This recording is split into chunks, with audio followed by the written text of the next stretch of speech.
at Disneyland Paris. I have never been here before. This will be my third Disney resort. Pretty excited. In this video, we're going to show you around the Disneyland Park, all of its rides, the food, the shows, and give our thoughts on it. Let's go check things out. Let's kick off the Grand Circle tour of Disneyland Paris with the first stop on your left, and that is Frontierland. Love that the entrance to Frontierland has a big giant fort. I think you can walk around if you want to. Hang on to them hats and glasses, because this here's the wildest ride in the wilderness. Big Thunder Mountain Railroad here at Disneyland Paris is terrific. First of all, you board over here on the riverside, like where the rest of the park is. And then the entire ride pretty much takes place on an island. Kind of where, if you think of the stateside parks where like Tom Sawyer's Island would be, you take that here and it is all Big Thunder. And Big Thunder, it's bigger and longer than any of the other ones. And it is terrific. It has what's been my second favorite thing in all of Disneyland Paris, the entire resort. My second favorite thing anywhere has been the animatronic of the goat eating a man's pants off of the wash line. And it's got a great finale where there's this tunnel in the pure darkness that feels like you're just going down the hill forever and ever and ever. Awesome, awesome ride. Molly, what are your thoughts on Big Thunder here? Definitely beats out the sisters of Big Thunder Mountain at the stateside parks. I loved it. I loved everything about it. It might be actually my favorite ride in this park. All right, it's not my favorite ride. Let's get to my favorite ride next. In this creepy old building is my favorite ride in all of Disneyland Paris, and that is Phantom Manor. The park's take on the classic Haunted Mansion style attraction, but it's much darker than the normal style Haunted Mansion attraction. And it's got kind of a Western theme to fit in with Frontierland, so it's got a completely different stretching room. There's a new Phantom character that follows you around. It's much darker than the normal one. There's also no narration really during the ride, which is very, very different. I loved it. I love the mansion back in any of the parks, but this one being different, and it just got refurbished for like a year and a half, so there's a little bit of new magic in there as well. But a lot of the animatronics are fantastic. I know, Molly, you love the like the demonic Frontierland you end up in. Yeah, I love that. With the mayor, who's like the ghost host, kind of? Yeah, he has the ghost host voice. Yeah. So overall, this one's, it's a big win. This is a tremendous, tremendous ride. This big bar in here is home to the Cowboy Cookout, a quick service barbecue restaurant. I've heard good things, but I'm not gonna make it on this trip. Very big restaurant though. So we're visiting the park during their Lion King Jungle Book Festival, and this is a very, very, very long line to go in and see the new Lion King show. I believe in a brand new theater built here in the back of Frontierland. Here's a better look at that new Frontierland theater. Also here in Frontierland, you can board the Molly Brown Riverboat for a scenic tour around Frontierland. This is a simple light attraction, good for the grandparents or the little ones. Love the geyser section over here for the Molly Brown boat tour. Some of the fun of the Disney parks is just exploring the little areas, like right next to the merchandise shop here in Frontierland, which sells no Thunder Mountain merchandise and a whole bunch of Nightmare Before Christmas and Lion King merchandise. Is this weird, like, wax figurine exhibit? Definitely a little odd. He's mad. So unlike the other castle parks, Disneyland Paris does not have a Tomorrowland. They have Discoveryland. It's sort of based around Jules Verne, but is now kind of more based around Star Wars and Buzz Lightyear. Well, let's go check it out. There are some really pretty sections. Now it's time to talk about the star attraction here in Discoveryland, and that is Space Mountain. Currently, it's known as Hyperspace Mountain because it has a Star Wars theme on the inside. On the outside, it still has the Jules Verne canon theme, and it's a really fun ride. It feels a little bit with the feels a little like the Incredible Hulk coaster at Universal Orlando because you have the big launch that goes on the incline, and then on the inside you've got a really good onboard audio. It plays Star Wars stuff. You know, very similar to the experience out in California that's there seasonally now, but a lot of fun. You can see the trains go there. You do slow down, and that's a bummer. Like, you launch, and then you kind of stop before you go over the drop. So it's not completely like the Hulk. But the ride itself is super fun. I do think this is the best out of all the Space Mountains. And I give it a big thumbs up. You know, this is a must-do. I will say, like, I'm now like the guy I hate at Walt Disney World, where it's always like at Walt Disney World, oh, we can't do seasonal overlays because they're once-in-a-lifetime guests. Like, this is my first and ever visit to Disneyland Paris. I would love to see, you know, the classic Space Mountain. But what we got was really cool. So big thumbs up to Hyperspace. One of the 4 attractions down for refurbishment during my visit here to Disneyland Paris is Autopia, and this one is not really a big deal to me. You know, I didn't think it looked particularly interesting, but you know, still, if that was open, then lines would be shorter elsewhere. In this building here is Buzz Lightyear's Laser Blast, which is very, very similar to more sort of the one in California based on the guns, but it's a fun ride. I actually think the Buzz Lightyear here is, once again, like a lot of things in this park, is better than both of them in the States. What I would say is not as good. This sign is awful. Like the little green alien men are like cardboard cutouts, and it looks like it's completely like sun bleached. Like Buzz looks okay, but everything else looks awful. The ride itself really fun, but again, it's a popular ride. Right now, it's a 60-minute wait, and fast passes are probably about 2.5 hours out. But this is a fast pass ride, so you can fast pass it. And it's cool. It's definitely better. There's a really cool Zurg animatronic that we don't have in either stateside park, so check that out. In the center of Discoveryland is the Arboretron? Let's go with Arboretron. It looks very similar to the one in California. A simple little kid's spinning jet ride that's going to go, you know, a little bit faster than Dumbo, a little bit faster than your flying carpets. In the back of Discoveryland, it gets very, very Star Warsy.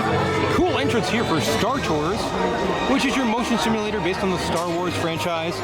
Same ride that's at Disneyland and Walt Disney World, except this one is in French.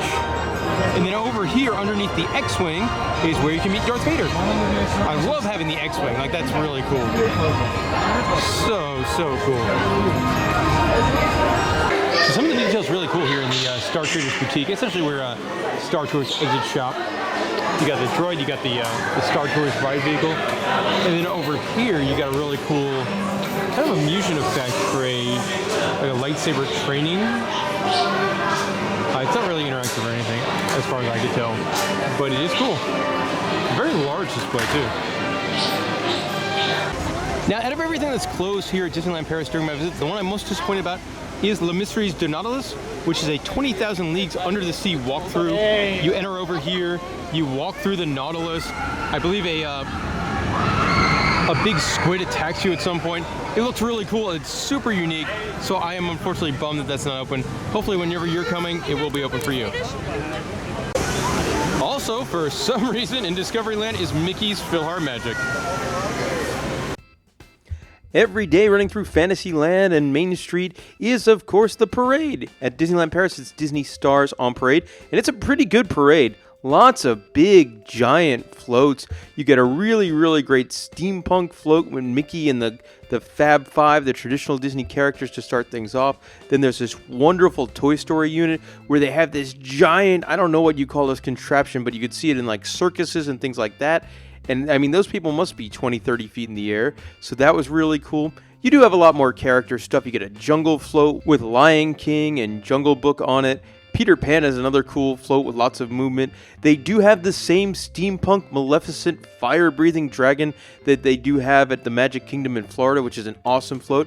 And then it ends with the princesses in Frozen. Overall, very, very solid parade. Great floats. Big thumbs up for me. So one of the things I was most excited to do here at Disneyland Paris is what we are about to walk into, and that is La Teneur de Dragon, which is the dragon that lives underneath the beautiful, beautiful castle here at Disneyland Paris.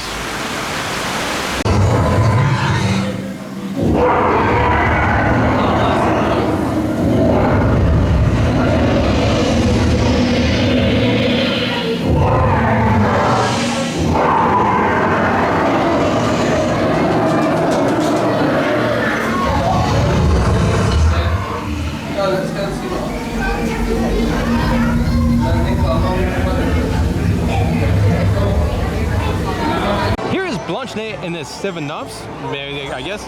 It's No White and 7 Dwarfs, classic Fantasyland style ride. Pretty good. I do think this one, like a lot of things here at Disneyland Paris, this was better than the one at Disney World or the one at Disneyland. A little bit longer, a little bit cooler scenes, and got a thumbs up from me. I love a classic Fantasyland dark ride. And then again, like you look at the outside, it's so detailed with the marquee and the evil birds and the evil queen pops out occasionally up there at the top. Fun ride. No fast pass on this one. You just kind of have to catch it when you can. Of course, the park has to have a mad tea party, and good thing it's covered for bad weather. And it's really pretty at night. I love like the kind of the Chinese lantern look it has up there. So there's an ice cream location themed to the Mad Hatter over here, and I love it because the little mouse guy pops out of the teapot. So I always get excited when there's new and different things in the Disney parks that aren't our own, and one of them is Alice's Curious Labyrinth here, a giant hedge maze themed to Alice in Wonderland that looks very pretty and very European. So let's go check out some highlights of that right now.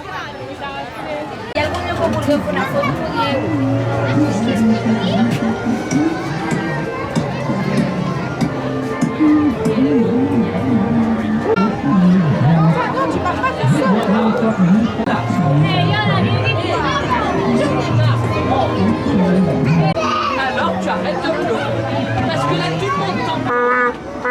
Et ton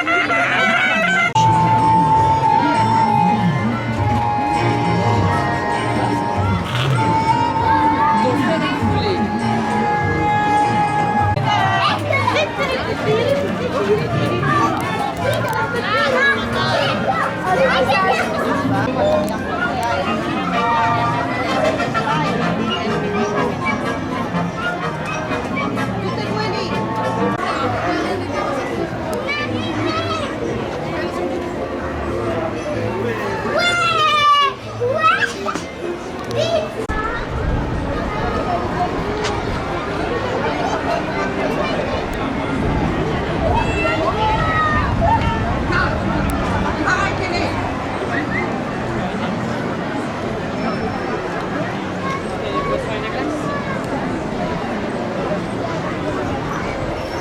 If you want to meet Mickey Mouse, it looks like you can do that over here in Fantasyland, right by the Fantasyland train station.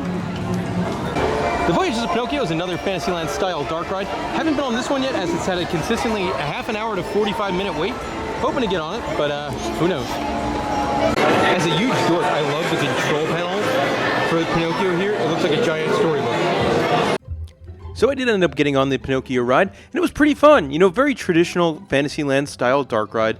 So some kind of minimalistic animatronic figures, lots of blacklight, but also very colorful, very fun. Pretty much just a book report version of the Pinocchio film, but I thought it was well done. I liked it. We don't have one here at Disney World, so kind of nice to get on a Pinocchio ride, whether in Paris or California. Of course, it wouldn't be a Disneyland park without a Dumbo the Flying Elephant. And love theirs here at Disneyland Paris. Beautiful. It is built like around kind of a moat lagoon with a waterfall. You know, of course, you got Timothy Mouse on top spinning around. And in addition to the waterfall down here, there's also water features in the carousel itself. So just you know, it's a really beautiful, beautiful Dumbo setup. Unfortunately, Disneyland Paris does not have a Mr. Toad's Wild Ride, but they do have a Toad Hall. It's an English-style quick service establishment, so your fish and chips and things like that. So there's like a series of shops inside by the Snow White ride. The theming is fantastic.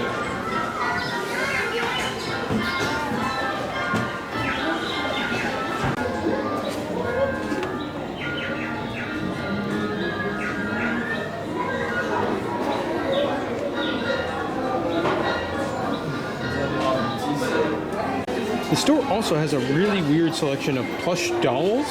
So you could buy like your kid an Ursula or a Raja or an Iago, or let your kid cuddle with Jafar.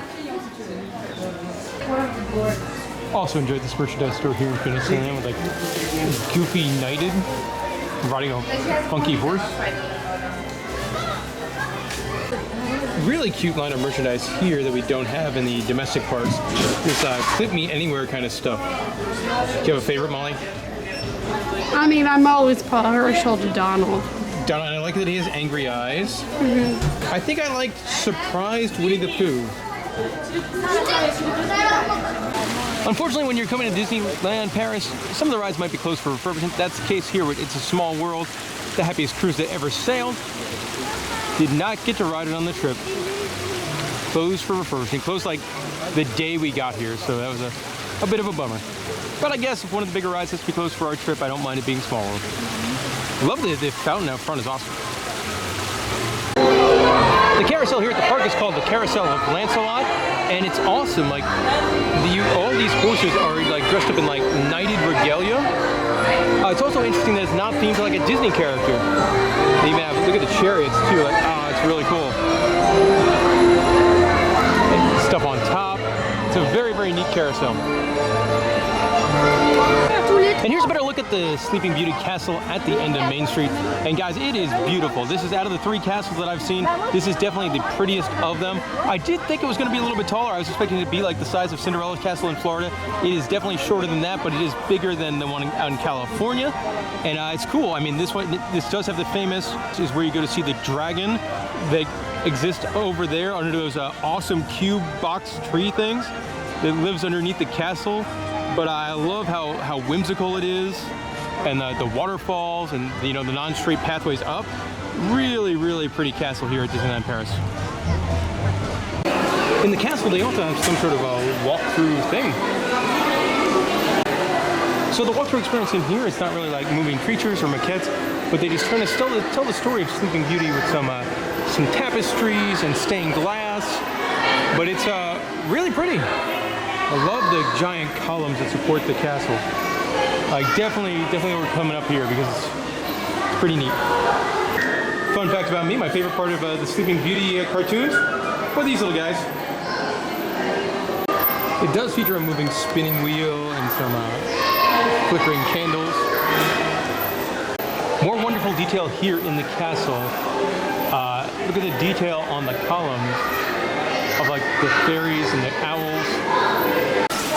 Also a very pretty statue fountain over here. Also going up the castle, you get to come out on the balcony area and get a cool second story view of Fantasyland. You can see, I'm guessing that's where they load up pyro for the big nighttime fireworks show. So you get to see some pretty stuff, some unpretty stuff, but you also get to see more of the great detail. Like I love the owls on the back side of the castle here. Here is another Fantasyland tradition here, and that is Peter Pan's flight, and it's a very long line. No matter which Disney park you go to, this tends to happen. We'll say if you're coming to the park, this is definitely one you want to do early, or grab a Fast Pass for early. It does have Fast Pass. They run out very, very early in the day. I would say it's very similar to the other Peter Pans. I would say a little bit better than one at Walt Disney World, not quite as good as the one in Disneyland. It does have a very large Neverland segment with a giant like model of Neverland, and I thought that was really cool. But overall, it's just kind of a lackluster attraction. I like the Snow White one better, I believe, and that has more than half the wait. So this one, if you have to skip a ride, this might be the one I would say skip, only because that line is really long for a ride that's not worth it. In the back right corner of Fantasyland is kind of their storybook land area, very similar to Disneyland out in California. They've got Le Pays de Confis, which is currently closed, but it is the boat ride that takes you around the kind of the storybook villages with all the small castles and things like that. They also do have a Casey Jr. circus train as well. So if you want the high ground, and it does count as a roller coaster, it's on RCDB. So if you're one of the roller coaster counting people like myself, you'll probably want to see it that way. Boat ride's closed, so I'm not sure if we're going to get to do that, but I think really you kind of see enough from one or the other that you probably don't have to do both. Thing I thought was cool, they do have a giant like Cave of Wonders section that looked really neat, and they have a castle for Oz the Great and Powerful, a movie I don't think anyone remembers at this point. Adventureland has quite the entrance, and it's got a very different feel than the other Adventurelands. It's more like Agrabah and Aladdin kind of theming. Also, Frontierland and Adventureland are flip-flopped here at Disneyland Paris. So Frontierland comes first, and then Adventureland comes second, then Fantasyland, then Discoveryland. And it's got fire, that's always a plus. Next up here in Adventureland is Pirates of the Caribbean, another classic Disney attraction, and this one is done really, really well here at Disneyland Paris. It's a long ride, one of the best rides in the park by far. And it's sort of done differently than the other Pirates of the Caribbean. If you've been on the one in California or in Florida, this one's sort of done in reverse. So you have it starts very similar to the California one, where you go past a fancy restaurant, which looks great, but you know, it's, again, entrees are like 35 euros and up. So if you want to eat at Captain Jackson, probably going to be a good time, but bring your wallet. Give more of a pirate village theme to that restaurant than it does in New Orleans Square. But then you have like the fun scene with the pirates sacking the town, and then it ends with the creepy pirate caves. But the whole thing is fantastic. I think the highlight for me was they have this really, really cool effect with a Barbossa animatronic that sort of goes from a human to a ghost pirate. And man, I love this ride. This is definitely one of the best rides in the park. I would say one of the 3 best rides in the park. It might even be my favorite. This or Phantom Manor is my favorite. I'm not sure which one.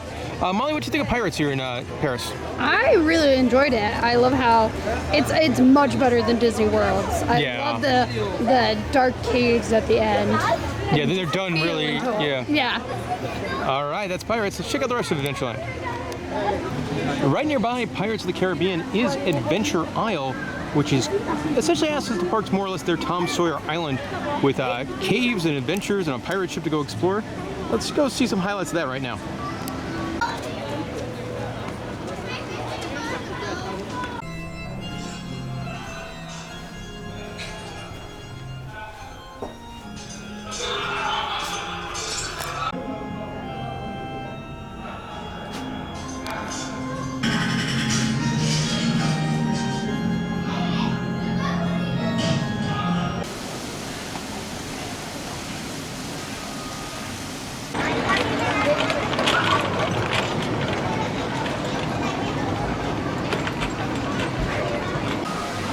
Not quite sure how this fits in with the spooky pirate theme, but I love it. Love that movie.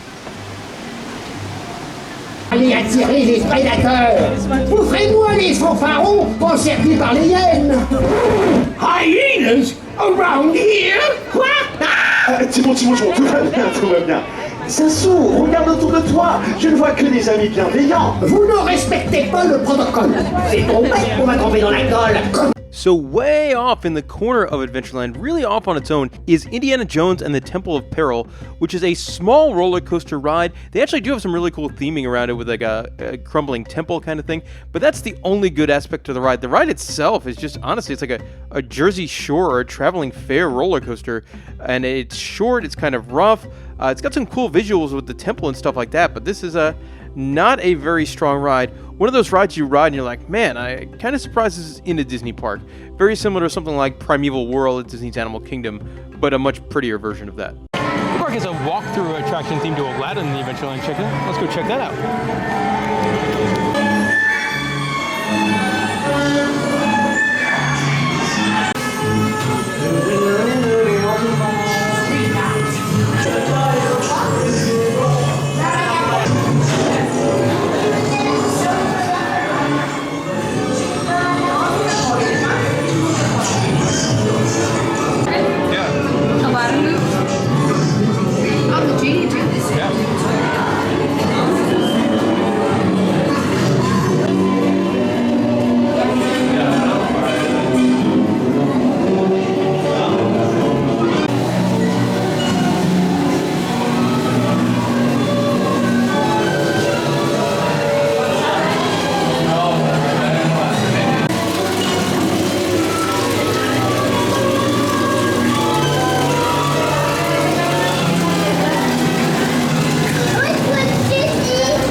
The Swiss Family Robinson Treehouse.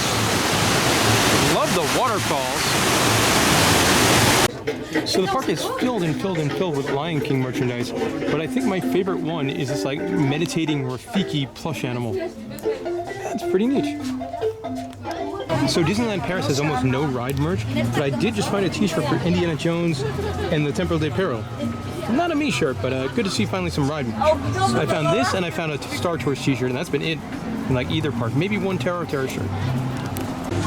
One thing that really can't be overstated is how pretty Disneyland Paris is. I mean, this is a section of the park really with no rides, but it's very big, very spread out, and you know, the theming level everywhere is just really well done. Also, you can't like see the other lands of the park. Like you can see the castle a little bit over there, but you're pretty much, you know, 360 degrees and just experiencing Adventureland. The perfect way to end your day at Disneyland Paris is, of course, with a big fireworks show, and that is called Disney's Illuminations, and it's pretty good. I just come in with the right expectations. Think about this as being more of a projection show that also has some fireworks, as opposed to just your fireworks, because it's definitely more about the projections and the fountains. It's a beautiful show, but just not the big giant display of pyrotechnics that I'm used to, like here at Magic Kingdom with all these gigantic shells. Here they do launch a bunch of fireworks, but it's like the little fireworks that go off like on the sides of the castle, as opposed to like the ones getting launched from a couple hundred yards away. But the show, it is a lot of fun. The show goes through some of the most popular brands that the Walt Disney Company has. So you get a Lion King segment. You, of course, get a Frozen Let It Go segment. I never heard Let It Go in French, so that was a new thing for me. Two of my favorite parts, they did an excellent Pirates of the Caribbean section that was really cool with Captain Jack Sparrow. And then my personal favorite part of the show was the Star Wars segment. It was awesome. They had the Millennium Falcon and TIE Fighters and a Star Destroyer battling out on the Sleeping Beauty Castle. It was so cool. So I really liked that Star Wars segment. And the finale was really pretty. So the show was really, really pretty. Just don't go in expecting the big giant fireworks like you see in the stateside parks, and you'll probably have a good time. Also, it uses their beautiful, beautiful castle they have in Paris. So that is just an amazing backdrop for the show. Greetings from Main Street, USA. Of course, the area you enter and exit the Disneyland Paris park. And it feels pretty similar to the other main streets. Feels a little bit lower, like the buildings aren't as tall, and the street is more spread out. But it's pretty cool. You know, there's lots of stores. I would say there's more shopping than on the other main streets. And they also have the arcades. I love the arcades. And then at the end is a just straight up beautiful castle. So I'm now in one of those arcades that runs behind Main Street. So either on the right or left side of Main Street, they have these. They're covered in case of bad weather. Right now the parade's going on, so you get to walk by with no traffic worries. And also all the lamps are like flame lamps. They're so cool. And you can get into all the shops from like back entrances here.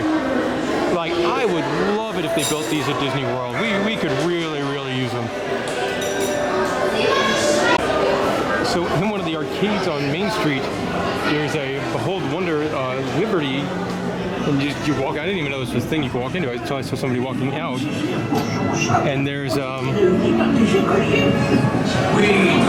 don't really know what's going on in here. There's the Statue of Liberty, some wax figure type guy. Interesting. I do love this. One of the big shops on Main Street has like very dated, very 90s style animatronics, but it still has animatronics.